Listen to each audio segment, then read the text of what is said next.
एक मित्र ने पूछा है, प्रेम, मोह और श्रद्धा का भेद बताने की कृपा करें। प्रेम अहोभाव के साथ देने का मजा लेना प्रेम है। जितने भी सद्गुण हैं सब में अहोभाव कॉमन है, और जितने भी दुर्गुण हैं उसमें शिकायत कॉमन है। याद रखना, प्रेम हो, उत्सव हो, आनंद हो, श्रद्धा हो, जितने भी करुणा हो, सब में अहोभाव कॉमन है। तो प्रेम के कह सकते हो दो आयाम हैं। एक अहोभाव, जब तक अहोभाव नहीं है तब तक प्रेम नहीं है। अहोभाव क्या हुआ? शिकायत क्या हुआ? नहीं है पर नजर है तो शिकायत है, और है पर नजर है तो अहोभाव है। अधिकतर लोग जिनको मैं संसारी कहता हूं, संसारी कौन है? जो शिकायत में जीता है। साधक कौन है? आध्यात्मिक कौन है? जो अहोभाव में जीता है। क्या नहीं है? नास्ति भाव भी इसको कहते हैं संस्कृत में, नास्ति भाव। ये नहीं है, ये नहीं है, ये नहीं है। अगर तुम्हारे मन में नहीं है पर तुम अटक रहे हो बार बार, तो शिकायत भाव है। नींबू की तरह है, दूध में नींबू डाल दो तो दूध फट जाता है। ऐसे ही जो हमारे रिश्ते हैं उसमें अगर नहीं है पर जोर है, शिकायत पर जोर है, तो फिर संबंध का दूध में वो फट जाता है। तो पहली बात कि शिकायत नहीं। दूसरा क्या तल है? अस्ति भाव। अब अस्ति भाव मतलब जो है अब उस पर जोर है, और केवल है नहीं, है के प्रति धन्यवाद भाव है। हे प्रभु, तुमने मुझे पत्नी दी, पति दिया, बेटा दिया, परिवार दिया, जिंदगी दी, ये हरियाली दी, ये नीला आकाश दिया, तो तुम्हारी एक जीवन शैली हो जा रही है। लेकिन कम से कम जिसके प्रति प्रेम है उसके प्रति अहोभाव होना जरूरी है।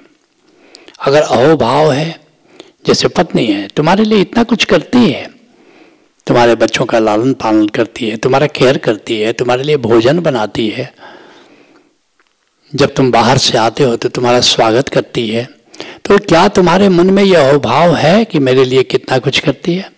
उसी तरह पति बाहर जाता है, कमा करके लाता है, क्या तुम्हारे मन में अहोभाव है कि मेरा पति कितना मेहनत करता है, कितना परिश्रम करता है? तो अहोभाव अगर है तो प्रेम की यात्रा शुरू हो जाती है। और फिर कुछ देने का भाव, काम, संबंध, प्रेम, ये तीन तल हैं। काम का मतलब ऐसा संबंध जिसमें देना कम हो, 10% कह लो, और लेना ज्यादा हो, 90%, तो उसको कहते काम। अपेक्षा ज्यादा हो, देने का भाव कम हो। ऐसा कोई कुछ भी नहीं है जिसमें दोनों विद्यमान ना हो, केवल परसेंटेज की बात है। जैसे तुम कहते हो कि रोशनी है, हर रोशनी में कुछ अंधेरा है और हर अंधेरे में कुछ रोशनी है, केवल डिग्री की बात है। तो देने का भाव अगर कम है, लेने का भाव ज्यादा है, उसको काम कहते हैं। और फिर थोड़ा ये एडवांस किया तो संबंध बन गया, जैसे पति पत्नी का संबंध। संबंध में क्या है? देना लेना लगभग बराबर है, 60 से 40, 40 से 60। जैसे पति पत्नी, पति कुछ देता है, पत्नी से कुछ प्राप्त करता है, पत्नी कुछ देती है, पति से कुछ प्राप्त करती है, तो देना लेना करीब करीब बराबर हो। लेकिन प्रेम अद्भुत है। प्रेम में देना देना, हम क्या दे दें कि मेरी पत्नी खुश हो जाए, हम क्या दे दें कि मेरा पति खुश हो जाए। अगर ये भाव, जैसे बच्चा है, एक माँ है, और माँ क्या करती है? कहती है कि बच्चे को हम क्या दे दें, अपना सब कुछ। अगर मान लो एक मिठाई आई घर में, माँ अपने नहीं खाएगी बल्कि वो बच्चे को खिला देगी। क्यों? अपने खा करके जितना सुख उसको मिलेगा, जितनी खुशी उसको मिलेगी, उससे ज्यादा खुशी मिलेगी बच्चे को खिला करके, बच्चे को दे करके उसको ज्यादा खुशी मिलेगी। तो ये देने का भाव से जब वो खुशी मिलती है, तो अहोभाव के साथ देने का। अगर अहोभाव नहीं, सिर्फ तुमने दान दिया तो दान तो दिया मगर प्रेम नहीं कहोगे, वो तुम्हारा परोपकार है, सेवा है तुम्हारी, ठीक है, अच्छी बात है, लेकिन प्रेम में अहोभाव भी होगा। ये दान से जरा भेद कर देगा। और फिर श्रद्धा क्या है? प्रेम बराबर वालों में होता है, स्नेह अपने से छोटे के प्रति होता है, और श्रद्धा अपने से बड़े के प्रति, पिता के प्रति, माँ के प्रति, गुरु के प्रति। अब गुरु के प्रति अहोभाव, अहोभाव भी शिखर छू रहा है। क्या बात है, मेरी जिंदगी बदल गई। आते हो तुम सब कहते हो ओशोधारा से जब से जुड़े हमारी जिंदगी बदल गई, मैं तुम्हारी आंखों में अहोभाव देखता हूँ, तुम अपने फीडबैक पे भी बताते हो। और तुम क्या चाहते हो कि गुरु को सब कुछ दे दें, सब कुछ दे दें।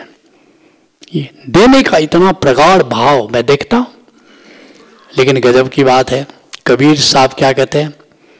शिष्य तो ऐसा चाहिए गुरु को सब कुछ दे, और गुरु तो ऐसा चाहिए शिष्य से कछु न ले।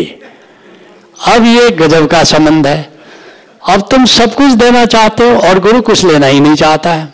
अब और भी तुम्हारी पीड़ा बढ़ जाती है कि गुरु ने जो हमको दिया है वो हम क्या दे सकते हैं, क्या दे सकते हैं? उसका नाम श्रद्धा है कि इतना कुछ हमको मिला है, इतना कुछ हमको मिला है कि हम कुछ दे ही नहीं सकते। जैसे माँ ने तुमको दिया है, लालन पालन किया है, तुम अपनी माँ को क्या दे सकते हो? तुम कुछ भी माँ को दो, जो माँ ने दिया है क्या तुम चुका सकते हो? इसलिए कोई भी मात्र ऋण से ऋण नहीं हो सकता। पिता ने इतना कुछ दिया है, लालन पालन किया है, परिवार की मुश्किलों, सभी मुश्किलों और चुनौतियों को खुद सहा, लेकिन तुम्हें खुश रखा, तो पिता को क्या दे सकते हो? इसलिए चलो पिता को कुछ दे भी सकते हो, लेकिन तुम माँ को क्या दे सकते हो? जिसने जीवन दिया। चलो माँ को भी दे सकते हो, क्या दे सकते हो? अगर माँ को तुमने गुरु से जोड़ दिया तो कह सकते हो कि माँ से तुम ऋण हुए, क्योंकि परम जीवन से तुमने जोड़ा। लेकिन तुम गुरु को क्या दे सकते हो? जिसने महाजीवन, परम जीवन दिया, जिसने, माँ ने तो केवल जीवन दिया, गुरु ने तुमको परम जीवन दिया, तुम गुरु को क्या दे सकते हो? यह जो भीतर एक भाव है कि हम इतना प्रेम करते हैं कि सब कुछ देना चाहते हैं, लेकिन अपने को देने लायक नहीं समझते, उस स्थिति का नाम श्रद्धा है। और जब ये श्रद्धा जन्म लेती है तो एक कड़ी और है, उसका नाम है भक्ति है। यह जो प्रेम जो अब तक पत्नी बच्चों तक बहता था, जो यह श्रद्धा जो गुरु के प्रति बहती थी, अब एक दिन परमात्मा के प्रति, उस असीम निराकार अस्तित्व के प्रति बहनी शुरू हो जाती है कि तुम स्वयं उसमें मिट जाते हो, फना हो जाते हो। तुम जहाँ बचते नहीं, गुरु जब तक है तब तक बचते हो, याद रखना, बचा के रखा है, लेकिन जब परमात्मा से प्रेम हो गया तो तुम फना हो जाते हो। सूफी जिसको कहते हैं, तुम फना हो जाते हो, तुम लय हो जाते हो, तुम पूरी तरह मिट जाते हो, तुम बचते ही नहीं हो। उस स्थिति का नाम भक्ति है। प्रेम यहाँ शिखर छूता है, प्रेम का यहाँ फ्लावरिंग हो जाता है, और प्रेम की यात्रा यहाँ जाकर के पूरी हो जाती है, प्रेम की मंजिल आ जाती है। Let's acknowledge.